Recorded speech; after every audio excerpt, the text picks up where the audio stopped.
მოგესალმებით, ტრადიციულად 4 შაბათს საინფორმაციო გამოშვების შემდგომ ეთერშია ბიზნეს ინსაიდერი. აქტუალურ ეკონომიკურ საკითხზე, ბიზნეს თემებზე სასაუბროთ და რა თქმა უნდა, ვიდრე სტუმარს წარმოგიდგენდეთ, ტრადიციულად მიმოვიხილოთ მიმდინარე აქტუალური საკითხები, რომელიც იყო დღეს სულ რამოდენიმე საათის წინ ბათუმში იმყოფდა პრემიერი საქართველოს ეკონომიკის სამდგრადი განვითარების მინისტრთან ერთად, სადაც საფუძველი ჩაეყარა ძალიან მნიშვნელოვან პროექტს ორი ცათამბჯენის მშენებლობას, მხოლოდ ციფრებში რომ ავუსვათ, როგორც პრემიერმა აღნიშნა, საუბარია 300 მილიონი დოლარის ინვესტიციაზე, რომელიც ჯამში უზრუნველყოფს საწყის ეტაპზე 1500, შემდგომ 2000, 1500-დან 2000 ადამიანის დასაქმებას, რაც მოიხსენებათ განსაკუთრებით მნიშვნელოვანი ნაწილი, ვინაიდან ჩვენ ყოველთვის საუბრობთ, რომ ეკონომიკურ ზრდასთან ერთად ძალიან მნიშვნელოვანია, რომ სიკეთეები, ეკონომიკური სიკეთეები აისახებოდეს მოსახლეობაზე და ამ შემთხვევაში დიახ დასაქმება არის ამის ერთ-ერთი უმნიშვნელოვანესი ნაწილი, დასაქმება კვლავ რჩება გამოწვევად, თუმცა ნებისმიერ ტიპის ინიციატივა, ნებისმიერ ტიპის პროექტი, რომელიც ხორციელდება, უპირატესად აქცენტირებულია სწორედ დასაქმების მაჩვენებლის გაუმჯობესებაზე. როგორც პრემიერმა აღნიშნა, ტურიზმი და მშენებლობა არის ორი მნიშვნელოვანი მიმართულება, ორი მნიშვნელოვანი დარგი ჩვენი ეკონომიკის განვითარების და მართლაც თუ ჩვენ დავაკვირდებით ჩვენი ეკონომიკის სტრუქტურას, მშენებლობის ნაწილი და ტურიზმის ძალიან მზარდი ნაწილი, სულ უფრო და უფრო დიდ როლს იკავებს ამ შემთხვევაში და აქ ჩვენ აუცილებლად უნდა გავითვალისწინოთ, როდესაც ტურიზმზე საუბრობთ, რომ ზოგადად ტურიზმის დარგს აქვს ძალიან ბევრი, ასე ვთქვათ, გადამდები ეფექტი, კლასტერული ეფექტი სხვა მიმართულებების განვითარების ნაწილზე. ცხადია, როდესაც გსურს ტურიზმის მაჩვენებლის ზრდა, როდესაც გსურს იმ ადამიანების ზრდა, ვინც გვინდა რომ საქართველოში შემოვიდნენ, მათ შესაბამისი ადგილების, შესაბამისი ინფრასტრუქტურა უნდა დავახვედროთ და დღევანდელი პროექტის პრეზენტაციას და ეს მასშტაბური ნაწილიც სწორედ ამ ყველაფრის გამოძახილი იყო. ისევე როგორც გუშინ და დღეს გუშინ ქუთაისის საერთაშორისო აეროპორტს, დღეს ბათუმის საერთაშორისო აეროპორტს სტუმრობდნენ პრემიერი ეკონომიკის მინისტრთან ერთად, რაც ბუნებრივია შეფასდა არსებული ვითარება, მოგეხსენებათ ქუთაისში მასშტაბური ცვლილებებია დამატებით ამ თვალსაზრისით და ზოგადად ჩვენ ვხედავთ, რომ გზავრთა ნაკადი საქართველოს აეროპორტებში და ამაზე კონკრეტული სტატისტიკა მეტყველებს არის განსაკუთრებულად დინამიური. უნდა აღინიშნოს, რომ ამ თვალსაზრისით ქვეყანა, ასე ვთქვათ, ქვეყანას მუდმივად უწევს ძალიან კარგი გაგებით ფორმაში ყოფნა, ვინაიდან მზარდ ნაკადს ჭირდება შესაბამისი სერვისი, ჭირდება შესაბამისი მომსახურება და ბუნებრივია ამ კუთხით განსაკუთრებით ბევრია სამუშაო. ჩვენ ვხედავთ შეხვედრებს რეგიონებში, მათ შორის აი ახლაც, როდესაც ჩვენ საუბრობთ, მიმდინარეობს სტარტაპერების დაჯილდოება, სწორედ ეკონომიკის სამდგრადი განვითარების სამინისტრო, ასე ვთქვათ, ამ შემთხვევაში ამ მიმართულების ხელმძღვანელი ქვეყანაში და ასევე ძალიან საინტერესოა, რომ სტარტაპებთან მიმართებაში სახელმწიფოს აქვს განსაკუთრებული მიდგომა, ვინაიდან ძალიან მნიშვნელოვანია, რომ ქვეყანაში წახალისდეს ის ცოდნა, ის ინოვაციები, იდეები, რომლებმაც შეიძლება ერთის მხრივ კონკრეტულ ადამიანებს მისცეთ მეტი შესაძლებლობა და მეორე მხრივ საბოლოო ჯამში გადაითარგმნოს ქვეყნის მეტ კეთილდღეობაში. ასევე, როდესაც ჩვენ საუბრობთ სტარტაპებზე ზოგადად და ინოვაციებზე და ტექნოლოგიებზე, უნდა ვახსენოთ ამ შემთხვევაში აუცილებლად ქუთაისი და ცხადია ზოგადად ეკონომიკის განვითარება დღეს წარმოუდგენელად უნდა ჩვენ საუბრობდეთ ტექნოლოგიებზე, თუნდაც ჩვენ საუბრობდეთ სამშენებლო სექტორზე, თუნდაც ჩვენ საუბრობდეთ ტურიზმის განვითარებაზე. მთლიანობაში ეს ყველაფერი ჯამურად ინოვაციების, ტექნოლოგიების, ხელოვნური ინტელექტის მხარდაჭერის გარეშე უკვე წარმოუდგენელი ხდება. სწორედ გუშინ ქუთაისში იმყოფებოდნენ საქართველოს პრემიერ-მინისტრი, ეკონომიკის სამდგრადი განვითარების მინისტრი და გარდა სხვადასხვა ღონისძიებებისა საუბარი შეეხო ტექნოლოგიური ჰაბის შექმნის ნაწილს, უпростоრად მიმდინარეობას, მოგეხსენებათ საქართველოს პარლამენტის ყოფილ შენობაში განთავსებული იქნება ტექნოლოგიური ჰაბი, რომელიც უზრუნველყოფს თანამედროვე, ასე ვთქვათ, იდეების ცოდნის მიწოდებას ახალგაზრდებისთვის, როგორც ეკონომიკის მინისტრმა აღნიშნა, შეიქმნება საერთაშორისო IT და ტექნოლოგიების სკოლა და ასევე მოეწყობა თანამედროვე ლაბორატორიები, ანუ ეს იქნება უნიკალური სარდლებლობა ახალგაზრდებისათვის, იმისთვის, რათა მათ მიიღონ რეალური მათ შორის 3D პრინტერის ასე ვთქვათ საშუალებით, ეს არის პირველი მეტალის 3D პრინტერი საქართველოში, რომელიც საშუალებას მისცემს სტარტაპერებს, სწორედ ინჟინერებს, რომ შექმნან მეტალის საკმაოდ ისეთი რთული დეტალები, ეს მართლაც პირველი მცდელობაა საქართველოში და ძალიან მნიშვნელოვანია, ბუნებრივია ეს ნაწილი. აქვე მოგეხსენებათ ეკონომიკის მინისტრმა აღნიშნა, რომ ძალიან მნიშვნელოვან წვლილს შეიტანს სწორედ ჰაბი შემდგომ საქართველოში ტექნოლოგიური განვითარების მიმართულების საქმეში და მთლიანობაში ასევე საინტერესოა, რომ პრემიერ-მინისტრმა ამავე ნაწილში აღნიშნა ქუთაისის როგორც საუნივერსიტეტო ქალაქის ფორმირებად ქცევაზე და მართლაც თუ ჩვენ შევხედავთ ვითარებას, ყველაფერი მიდის ამ გზაზე, ეს ტექნოლოგიური ჰაბი სწორედ ამ ნაწილს მოემსახურება, ბუნებრივია აქ გადამწყვეტი როლი ითამაშა ბატონი ბიძინა იმანიშვილის მიერ ქუთაისის საერთაშორისო უნივერსიტეტის დაფუძნებამ, ვინაიდან ქუთაისის საერთაშორისო უნივერსიტეტმა ამ თვალსაზრისით მე ვფიქრობ, რომ მისცა ძალიან კარგი მაგალითი მათ შორის საქართველოში მცხოვრებლებს, რომ აქ და ამ ქვეყანაში შესაძლებელია ისეთი ცოდნის მიღება, ისეთი რეალური განათლების მიღება, რომელიც უზრუნველყოფს მათ კონკურენტუნარიანობას საერთაშორისო ბაზრებზე და ცხადია, ქართულ ფონდის ამ ინიციატივას აქვს გაგრძელება, უნივერსიტეტი განაგრძობს დინამიურ ზრდას და მოგეხსენებათ, რომ ადგილობრივებთან ერთად არის ბევრი საერთაშორისო სტუდენტი და ცხადია ლოგიკურია, რომ ტექნოლოგიური ჰაბიც ამ შემთხვევაში განთავსდეს ქუთაისში, სადაც ეს საშუალება, ასე რომ ვთქვათ, ურთიერთ კომუნიკაციის ამ შემთხვევაში იქნება კიდევ უფრო მეტად ღირებული. რაც ყველაზე მნიშვნელოვანია, ჩვენ მე ვფიქრობ, რომ ამ ყველაფრიდან უნდა მივიღოთ, ასე ვთქვათ, ძალიან კარგი გაგებით ბიზნესზე ორიენტირებული კადრები, ვინაიდან ჩვენ ერთის მხრივ ვხედავთ ვითარებას ქვეყანაში, რომ მაინც მაღალია უმუშევრობის მაჩვენებელი, მიუხედავად განუხრელი კლებისა თუნდაც ბოლო 12 წლის განმავლობაში, მაგრამ მიუხედავად ამ ნაწილისა არის ბიზნესი, რომელიც საუბრობს, რომ ისინი განიცდიან კვალიფიციური კადრების ნაკლებობას და ძალიან მნიშვნელოვანია ამ შემთხვევაში განათლებისა და ბიზნესის დიალოგი იმისთვის, რომ ეს ნაწილი იქნას აღმოფხვრილი და ასევე არ უნდა დავაუწყოთ, როდესაც ეკონომიკის განვითარების დარგებზე ვსაუბრობთ და როდესაც ჩვენ ვსაუბრობთ ტექნოლოგიურ მიმართულებაზე, როდესაც ჩვენ ვსაუბრობთ მათ შორის ხელოვნური ინტელექტის განვითარებაზე, ეს ყოველივე მოითხოვს დამატებით ენერგორესურსებს და საქართველოს პრემიერი ყოველთვის აღნიშნავს ხოლმე, რომ ქვეყანასაც განსაკუთრებით მნიშვნელოვანია ასევე ენერგეტიკის მიმართულების განვითარება და მართლაც მნიშვნელოვანია, რომ ენერგეტიკა იქცეს ჩვენი ეკონომიკური პოლიტიკის მნიშვნელოვანი შემადგენელი ნაწილად,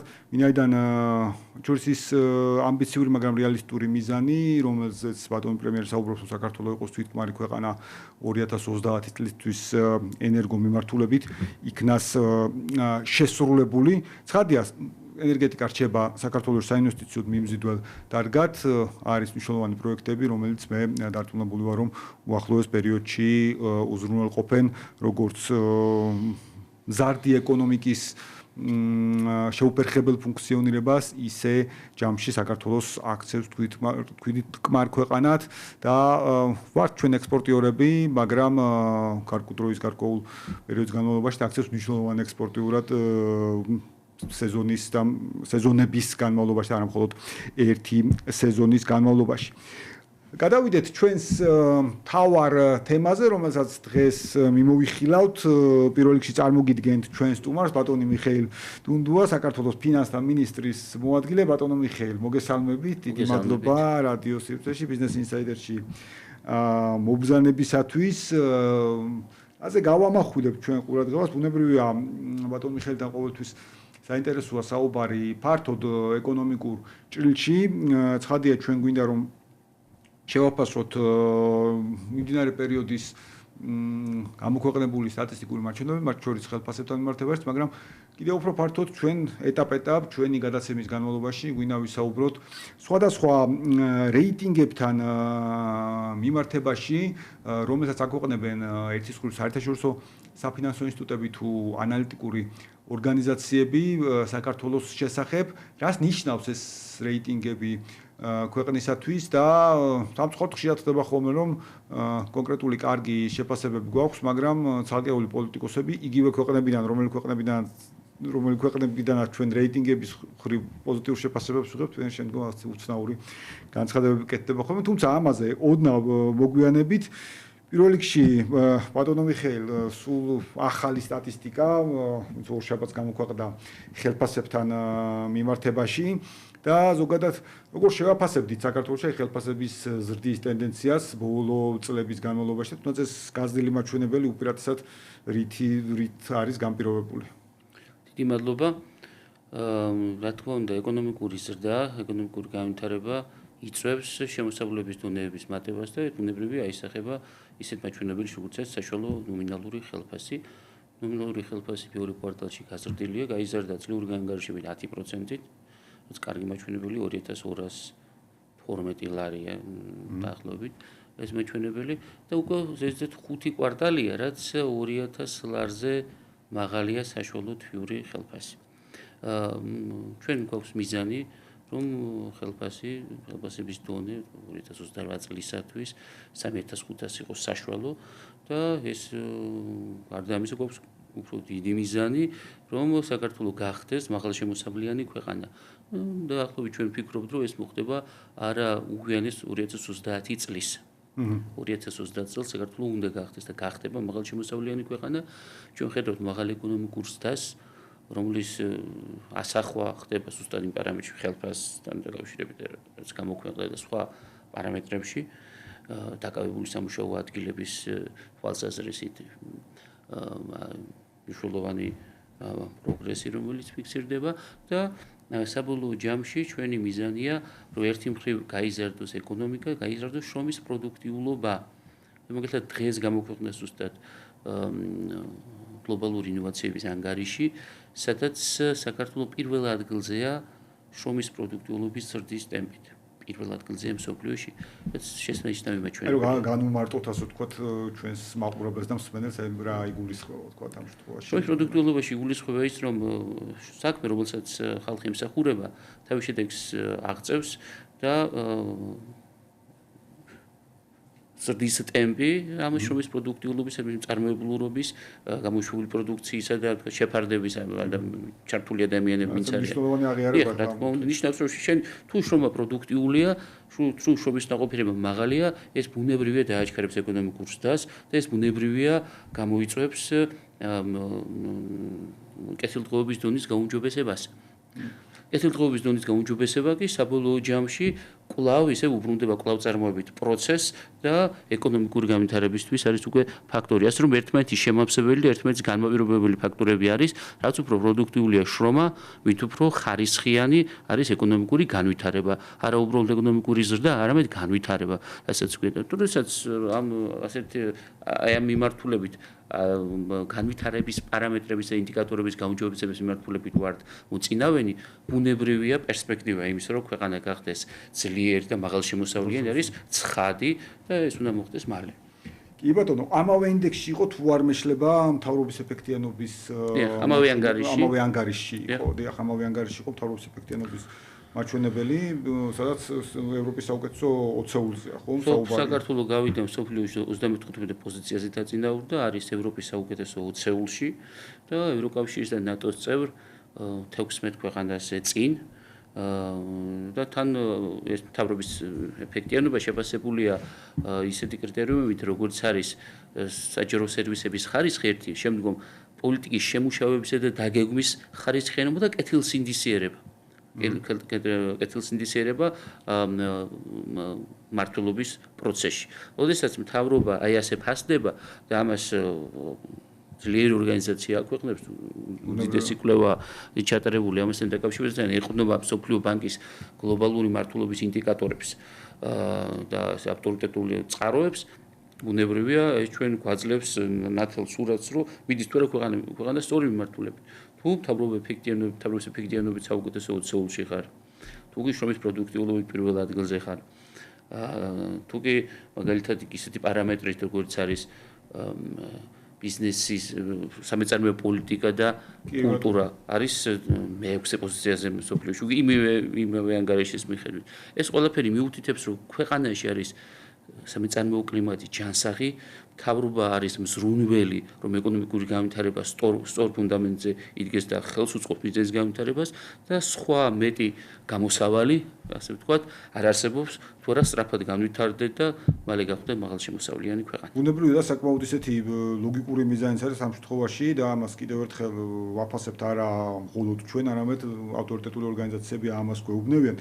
სწორედ აი ამ ნაწილზე მინდოდა ეკონომიკური ზრდის კუთხით ახლა ჩვენ რამოდენიმე თვე დაგვჭა ასე თქვა წლის ბოლომდე ამ პერიოდამდე ვაჩვენეთ მაღალი ეკონომიკური ზრდა იმგვარად რომ ყველა საერთაშორისო საფინანსო ინსტიტუტმა გადახედა ზრდის მიმართულებით საქართველოს მაჩვენებლებს ამ კუთხით და ერთ-ერთი ბოლო და გამორჩეული იყო საერთაშორისო სავალუტო ფონდის მხრიდან 6%-დან 7.2%-მდე ეკონომიკური ზრდის მაჩვენებელი. დიახ, დაზუსტებ.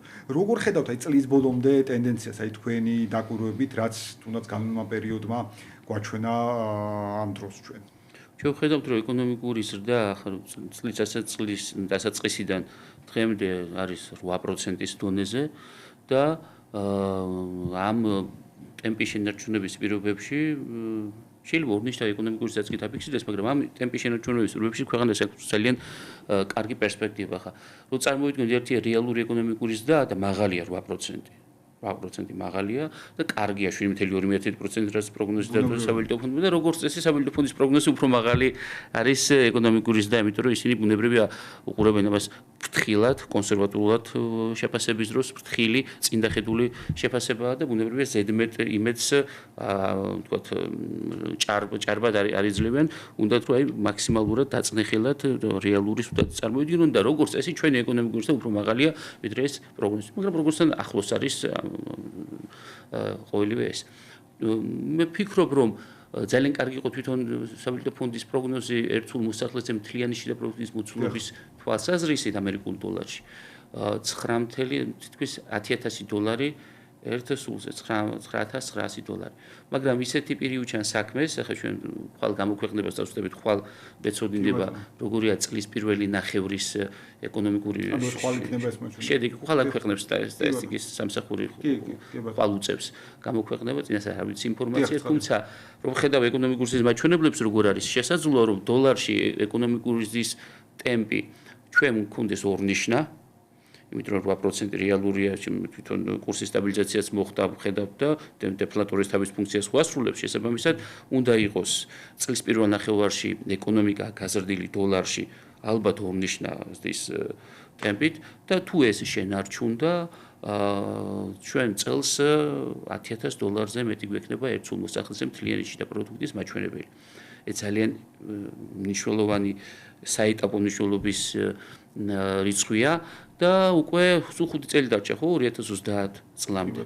შესაბამისად მიზანი რომ მაგალითად 15,000 დოლარი იყოს ერთ სულზე მაჩვენებელი 2030 წელს, რაც ეს შეიძლება თარგმნოთ, რომ აი საქართველოს გახდება მაღალშემოსავლიანი ქვეყანა, ეს სავსებით რეალისტური ჩანს. ნახოთ რა შედეგები დაფიქსირდება, იქამდე კი აი დამოიმედებელი ინფორმაცია, რომელსაც ავტორიტეტული საერთაშორისო წყაროები აქვეყნებენ, რომ საქართველოს მოწინავე არის განვითარების პარამეტრები და კეთილდღეობის გაუმჯობესების პარამეტრები. კი ბატონო, რამოდენიმე ინდექსზე მინდოდა კიდევ მეკითხა, რომელიც ბოლო პერიოდში ვნახეთ, მაგრამ ერთ-ერთი ყველაზე უფრო საინტერესო ნაწილი და გზადაგზა ვისაუბრებთ ამ თემაზე შეეხება ევროკომისიის, ასე ვთქვათ, ბოლოს გამოქვეყნებულ ინდექს სოფლიო მართლმსაჯულების პროექტი კანონის უზენაესობის გამოკვლევის ფარგლებში, რაც კორუფციის არარსებობას ადასტურებს, ასე ვთქვათ, კორუფციის არარსებობის ინდექსი რამდენად მნიშვნელოვანია,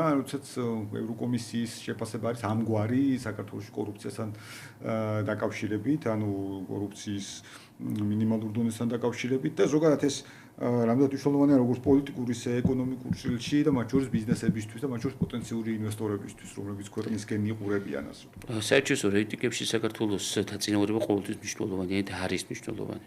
ეს არის სიგნალი ფართო წრისათვის, ფართო საზოგადოებისათვის საქართველოს შიგნით, საქართველოს გარეთ აქტიური ადამიანებისა და მეწარმეების ეკონომიკური პოლიტიკის გამტარებლების ბიზნეს წრეებისათვის, რომ აქ ინვესტიცია მნიშვნელოვანია, ინვესტირება მნიშვნელოვანია, რომ საქართველოს საიმედო ქვეყანაა, სადაც კეთილსინდისიერი მმართველობაა, სადაც არ არის კორუფცია, საუკეთესო ლოკაცია ბიზნესისათვის, ხალხის მსოფლიო ბანკის გამოკვლევით, საქართველოს საუკეთესო ლოკაციად დასახელდა ბიზნესისათვის, ასე პირდაპირ ასე წერია, პირველ ადგილზე გავიდა ქვეყანა ბიზნესის მზაობის ანგარიში, როცა გამოაქვეყნა შარშან და ამ ინდექსებით, ამ შეფასებებით, კორუფციის არარსებობით, მთავრობის ეფექტიანობით. კი ბატონო, კიდე იყო კარგად ფუნქციონირებადი მთავრობის ინდექსი ამ კუთხით და ასე უსაფრთხოება და დაცულობის უსაფრთხოების და დაცულობის მაჩვენებელი კარგად ფუნქციონირებადი მთავრობის უამრავი სხვადასხვა წყაროდან სხვადასხვა წყაროს და კვლევის შედეგები, რომელიც მე აბსოლუტურად იდენტურია და პირდაპირ ერთმანეთს უდასტურებს სიმართლეს იმის, რომ საქართველოში საიმედო ქვეყანაა. და ბუნებრივია, როდესაც ამას ხედავს საერთაშორისო საზოგადოება, ვინც რეალური საქმის კეთებითა დაინტერესებული და ფაქტებზე დაყრდნობით დაინტერესებს სინამდვილე. ფაქტებზე დაყრდნობით დაინტერესებს თავისი ეკონომიკური სექტორების დაგეგმვა, ბუნებრივია ამ გადაწყვეტილებას მიიღებს და ღებულობს და ეს აისახება, რა თქმა უნდა, ეკონომიკურ ზრდაზე დადებითად. კი ბატონო, აი ყოველთვის არის ხოლმე კითხვა, ასე ვთქვათ, რომ ძირითად შემთხვევაში მაგალითად თუნდაც ამ ინდექსების შედგენის დროს ინდექსები იქით იყოს და თუნდაც პროგნოზების გაკეთების დროს რა მაჩვენებლებს ეყრდნობიან, საიდან იღებენ ინფორმაციას საერთაშორისო საფინანსო ინსტიტუტებიდან, რამდენად ვალიდური წყაროებიდან იღებენ ინფორმაციას? რა თქმა უნდა, ვალიდურია და მრავალ მხრივ წყაროზე დაფუძნებული. ავტორიტეტული ორგანიზაციების კვლევებზე დაფუძნებული. სხვაგვარად ის რეპუტაციას ვერ შეიქმნის და ის ვერც პოპულარული გახდება, ვერც გარჩევადი გახდება და განხილვადიც კი არ იქნება საერთაშორისო სივრცეში. ასე რომ ვინც ინდექსს ქმნის, გულისხმობ ინდექსებს, რომელიც გამოქვეყნდება შემდგომ ხდება ევროკომისიის ეგიდით და თქვა მსოფლიო ბანკის მიერ და ასე შემდგომ. ბუნებრივია, ისინი მეცნიერულ ფაქტებზე დაყრდნობილ ინფორმაციაზე დაფუძნებულად საუბრობენ და ადარებენ ქვეყნებს ერთმანეთს. ეს რომ ასე არ იყოს, საერთოდ დაძე დაიკარგებოდა ნებისმიერ რეიტინგის შედგენას, ხო? ეს საქართველოსაც ხო არ კეთდება რეიტინგები. ყველა ქვეყანა მონაწილეობს და მსოფლიო ბანკი ამ ხელა ენერგიას დროს და თქვა რომ ერთგვარი შეჯიბრებითობაა, ხო? ქვეყნებს შორის, როდესაც ინდექსი დგება თუ რომელ პოზიციაზე. ეს არა მხოლოდ ჩვენ, როდესაც ბუნებრივია, როდესაც საქართველოს დაწინაურდება რომელიმე რეიტინგს, ჩვენიც გვიხარია და მას ვაცხადებთ. ეს ჩვენი სოციალური პასუხისმგებლობაა და საზოგადოებრივი პასუხისმგებლობა, რომ ამის შესახებ მივაწოდოთ ინფორმაცია. მაგრამ გარდა ამისა, მთელი მსოფლიოს მასშტაბით ვინც კი აღწევს წარმატებას, ამა თუ იმ რეიტინგში ბუნებრივია იმ ქვეყნებსაც საამაყოა და ოპერირებენ პოლიტიკური წრეების და სახელმწიფოების ამა თუ იმ ინდექსში თავიანთ დაწინაურებას, როდესაც საქმე აი ასეთ კარგ შედეგებამდე გვაქვს. ასე რომ ეს კაცობრიობის ცხოვრების ნაწილია, ინტელექტუალური ცხოვრების ნაწილია, შეაფასო შენი თავის სხვებთან მიმართებით, მიდიხარ წინ, ვითარდები, როგორ ვითარდები, შენ კონკურენტუნარიანობა როგორია შედარებითი როგორა გაქვს სხვებთან მიმართებით შეჯიბრში რა პოზიცია გიჭირავს და ვინდა საუკეთესო ქვეყნები და აბა რითი მივბაძოთ მას იმისათვის რომ უკეთესები გავხდეთ ხო ყველა ჩვენ გვაინტერესებს და სხვა ქვეყნის მოდელებს ვაკვირდები და თუ წარმატებას მიაღწევს გვაინტერესებს ხა რა განაპირობა ეს წარმატება რომ შემდგომ ჩვენ რაღაც გადმოვიღოთ ან სხვა ქვეყნება გადაიტანო და ასე შემდგომ მაგალითად საქართველოს პირველ ადგილზეა მსოფლიოში პირველ ადგილზეა ბიუჯეტის გამჭვირვალობის ინდექსით და ის სამი ინდექსია რომელსაც ღია ბიუჯეტის ესე ვთქვათ ორგანიზაცია აქვეყნებს ამერიკის შეერთებულ შტატებში ეს ბიუჯეტის გამჭვირვალობა საზოგადოებრივი ჩართულობა და ზედამხედველობა საბიუჯეტო ზედამხედველობა ერთადერთი ქვეყანაა საქართველოს სამივე ინდექსში რომ არის მსოფლიოს საუკეთესო ხუთეულში ერთადერთი სახელმწიფო სამი მიმართულებით არის სოფლის საუკეთესო ხუთეულში და პირველ ადგილზე არის გამჭვირვალობების მიხედვით. ასე რომ გამჭვირვალობის სტანდარტი ჩვენთან არის ძალიან ძლიერი. და გამჭვირვალე და ანგარიშვალდებული კეთილსინდისიერი მმართველობა არის საფუძველი და ყველაზეძლიერად მომზიდველი, ასე ვთქვათ, ანდამატივით მზიდველი საინვესტიციო პროცესების დაჩქარებისა და ხოდა ეს არის ინდიკატორი კორუფციის არარსებობის, ხომ? ამ ნაწილში გამჭვირვალობის მაღალ დონეზეა. რა თქმა უნდა, გამჭვირვალობაზეა დაფუძნებული კორუფციის წინააღმდეგ ბრძოლა და კორუფციის კონტროლი. რაც არ უყვარს კორუფციას და შეუთავსებელია კორუფციას და გამჭვირვალეობა. ყველაზე პრობლემური საკითხი. და სინონიმურადაც უნდა მივიჩნიოთ მაღალი გამჭვირვალობა მაღალ კეთილსინდისიერებასთან. აბსოლუტურად. აი, აქ ხა ვახსენეთ, რომ აი შეერთებულ შტატებში კეთდება ეს შეფასება, ვახსენეთ ევროკომისია, ვახსენეთ საერთაშორისო საფინანსო ინსტიტუტები და ამ კუთხით, როდესაც საუბარია დოკუმენტურ შეფასებაზე, საქართველოს დოკუმენტურ შეფასებაზე და თქვენ ძალიან სწორად ახსენეთ რა ვალიდურ მაჩვენებლებს როგორ ეყრდნობა, თქვათ, ბუნებრივია ეს შეფასებები. ხედავთ საქართველოს ესეთ ძალიან ისეთ დინამიურ პოზიტივს, ასე რომ ვთქვათ, არა უბრალოდ პოზიტივს, არამედ საკმაოდ დინამიურ პოზიტივს, ძალიან ბევრი მიმართულებით და კიდევ ერთხელ მათ შორის მთავრობის ეფექტიანობის, კორუფციისგან თავისუფლების მაჩვენებლის მიმართულებით. ამ თვალსაზრისით შემდგომ ჩვენ ხშირად ვისმენთ ხოლმე სხვადასხვა პოლიტიკოსების მხრიდან, უცხოელი პოლიტიკოსების მხრიდან, ქართველებს შეიძლება მე მოვუბრუნდეთ, უცხოელი პოლიტიკოსების მხრიდან ხშირად ვისმენთ ხოლმე საქართველოს შესახებ საკმაოდ ისეთ სუბუქად რო ვთქვათ ნეგატიურ შეფასებებს, ხშირად გარკვეული ტიპის ბრალდებებს. აი როგორ ხედავთ აი რა არის ამის განმაპირობებელი ფაქტორი ერთის მხრივ და აქვე მექნებოდა მეორე შეკითხვაც. ის კომპანიები, რომლებიც ფიქრობენ საქართველოში შემოსვლაზე, გონიურ შემთხვევაში რას უფრო მიაქცევენ ყურადღებას ცალკეული თუნდაც უცხოელი პოლიტიკოსების განცხადებებს თუ იმ ფაქტობრივ მაჩვენებლებს, რომლებიც არსებობს, თქვა, ავტორიტეტული ორგანიზაციების მიერ. დიახ, გეთანხმებით პათოში, რა თქმა უნდა, ეყრდნობიან კვლევებს და რეალურ ფაქტებზე დაფუძნებულ გაზომვად მაჩვენებლებს და არა სპეკულაციურ განცხადებას.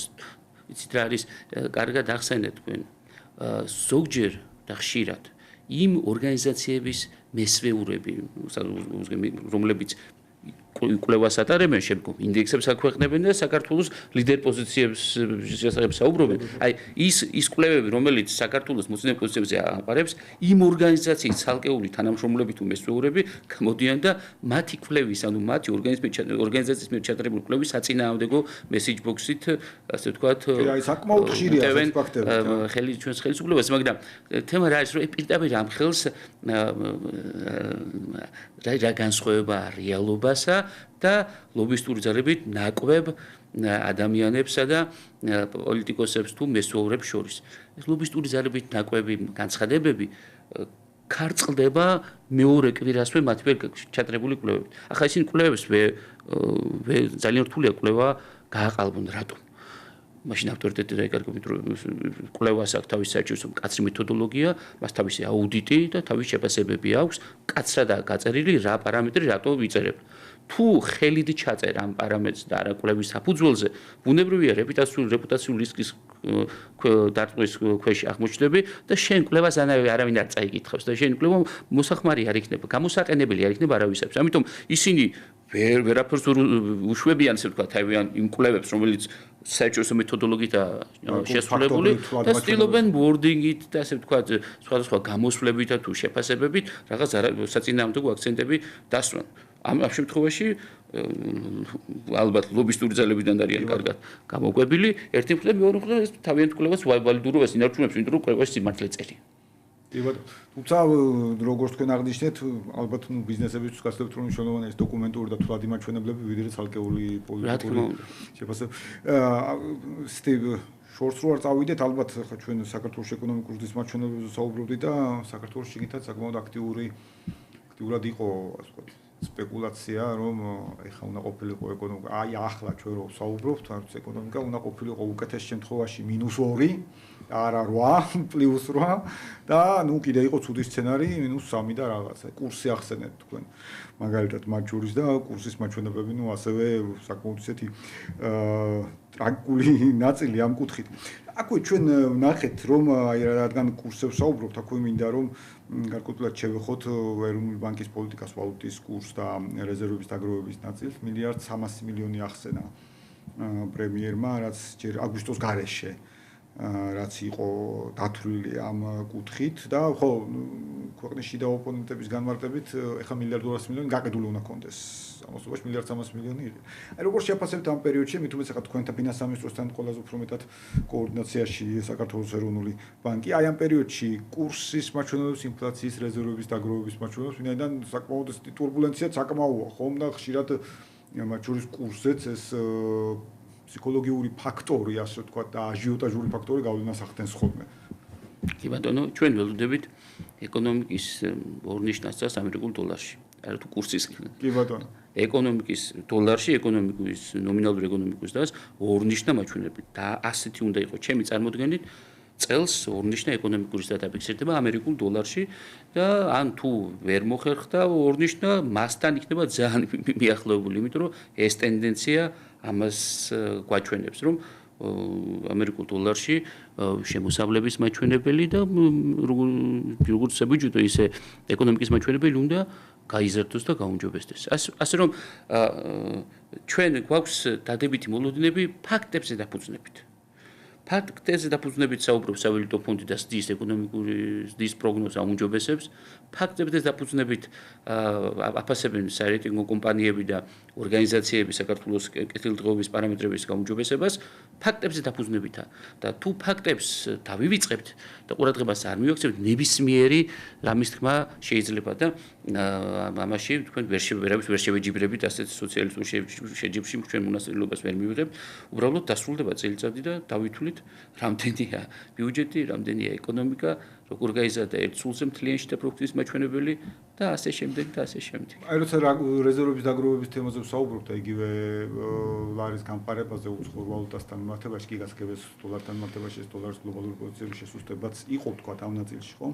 აი ძირითადად განმაპირობებელი ფაქტორები რა არის თქვა ამ შემთხვევაში, ტურიზმის ნაწილი, რა თქმა უნდა, ექსპორტის ციფრებს როგორ აფასებთ? რა თქმა უნდა, დადებითად ექსპორტი ჩვენ მთლიანი შიდა პროდუქტის შემადგენელი ნაწილი არის საქონლის და მომსახურების ექსპორტი. არა მხოლოდ საქონლის ექსპორტი, არამედ საქონლის და მომსახურების ექსპორტი. და მომსახურების ექსპორტში წამყვანი ადგილი უჭირავს ტურიზმს. ტურიზმი ექსპორტის საერთაშორისო ტურიზმს, ვინც შემოდის საქართველოში და ხარჯავს აქ თანხას როგორც ტურისტი, ხო?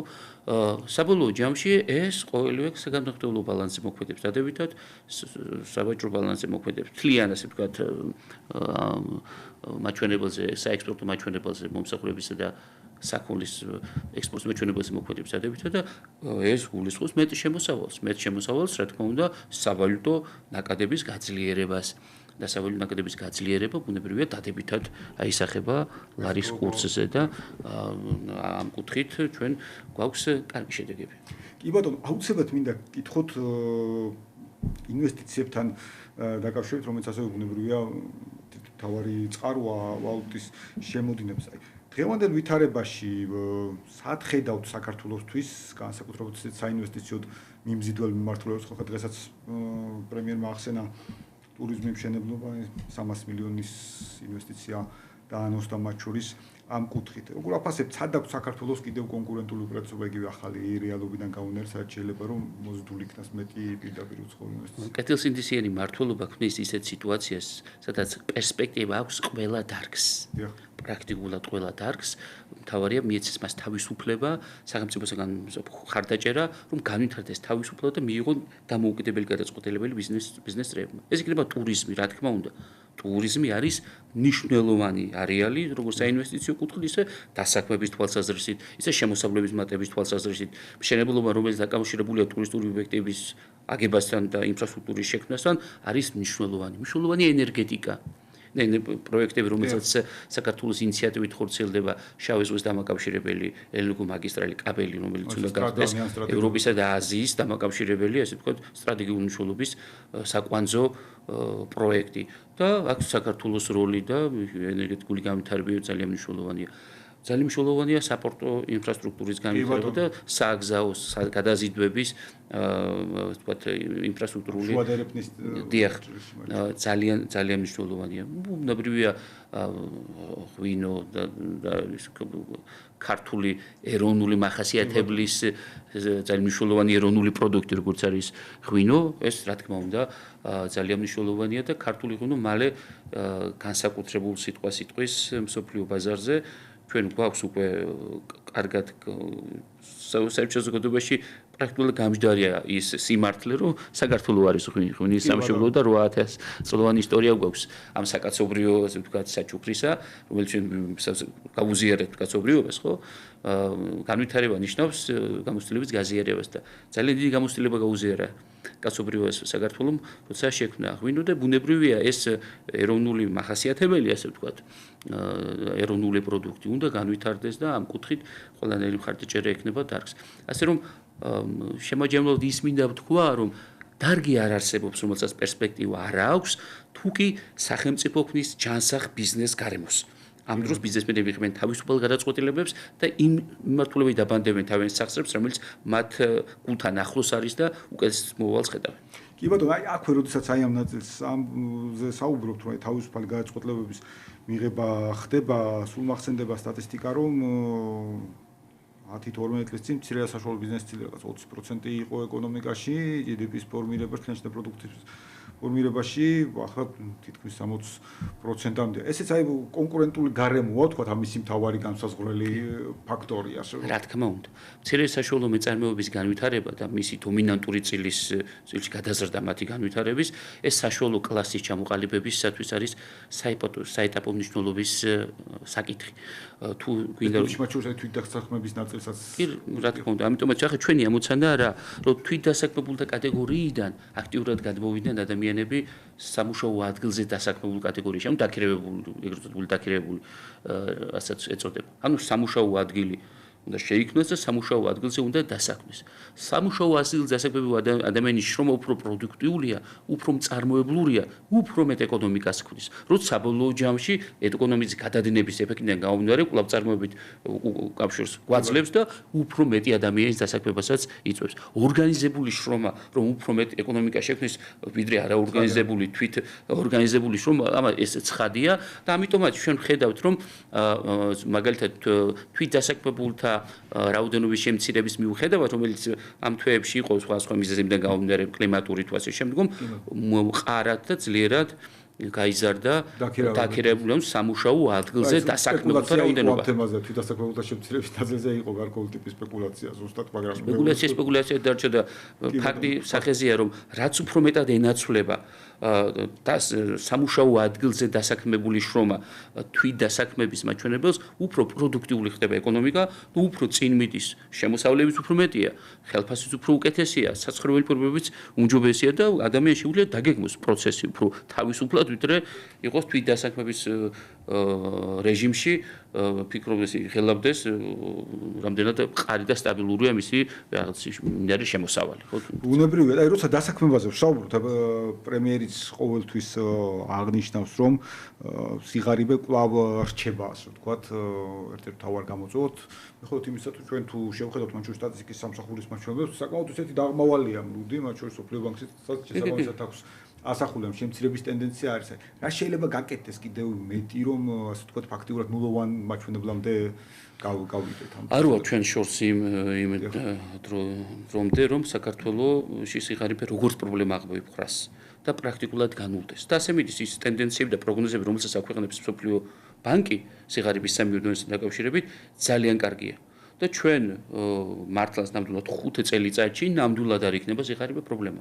სიღარიბე ყველგან არსებობს. მათ შორის ყველაზე განვითარებული ქვეყნები, მაგრამ პრობლემის სახით არ უნდა არსებობდეს მწვავე პრობლემის სახით და ადამიანი არ უნდა იყოს განწირული ასეთ მდგომარეობაში სახელმწიფო ქართული სახელმწიფო შეძლებს დაგვარად ხარში უდგას და გვერდში უდგას მოსახლეობა სოციალური დახმარების სისტემა შეფასებულია დადებითად საერთაშორისო წრეების მხრიდან და არაერთის არის აღნიშნული, მაგრამ რაც უფრო მეტი ეკონომიკა გვექნება, რაც უფრო მეტი იქნება ეკონომიკური შემოსავალი და მეტი დოვლათი შეიქმნება, ბუნებრივია ეს მთავარი წამალი სიღარიბის აღმოფხვის. დასაქმება, მეტი ეკონომიკა, მეტი კეთილდღეობა აღმოფხვრვის სიხარიბეს და ჩვენ ამ გზით მივდივართ. ნამდვილად 5 წელიწადში როგორც პრობლემა სიხარიბე არ იარსებებს. კი ბატონო, ბოლო კითხვა ჩვენი საუბრის დასასრულს.